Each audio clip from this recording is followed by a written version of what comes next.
Praise the Lord. ஆண்டவராகிய இயேசு கிறிஸ்துவின் நாமத்தில் உங்கள் யாவரையும் பார்ப்பதில் மிக மகிழ்ச்சி. ஸோ இன்னைக்கு ஒரு வசனத்தை பார்க்கலாம். சங்கீதம் 55:22.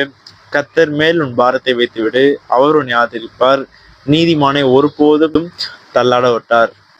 ஸோ இந்த வசனம் கண்டிப்பா உங்களுக்கு தெரிஞ்சிருக்கும். இந்த வசனத்துல இருந்து எல்லாமே நம்ம ஈஸியா புரிஞ்சுக்கலாம். அது எப்படி அப்படின்னு பார்த்தீங்கன்னா உங்க பாரத்தை நீங்க வேற யாருக்கிட்டையுமே சொல்ல வேணாம். அவங்க கேட்டு ஒன்றும் பண்ண போறது இல்லை. மற்றவங்க கிட்ட சொல்லுவாங்களே தவிர உங்களை அவங்க சரி பண்ண போறதும் இல்லை, ஒரு மாற்றம் உண்டாக போறது இல்லை. அதுவே நீங்க கர்த்தர்கிட்ட அந்த பாரத்தை இறக்கி வச்சிட்டீங்க அப்படின்னா அவர் எல்லாமே பார்த்து கொள்வார். அவர் உங்களை ஆதரிப்பார், சமாதானத்தை கட்டளையிடுவார், சமாதானத்தை தருவார். ஸோ மனுஷங்கிட்ட சொல்லும் போது அது ஒரு ஆறுதலா இருந்தாலும் முழு சமாதானத்தை ஏசப்பதான் தர முடியும். நீங்க உங்க பாரத்தெல்லாம் கர்த்தர் மேல வச்சிருங்க, அவர் உங்களை பார்த்து கொள்வார், ஆதரிப்பார். அண்ட் முக்கியமான இந்த ஒரு வேர்ட் சொல்லியிருக்காங்கல்ல, நீதிமானை ஒருபோதும் தள்ளாட விட்டார்.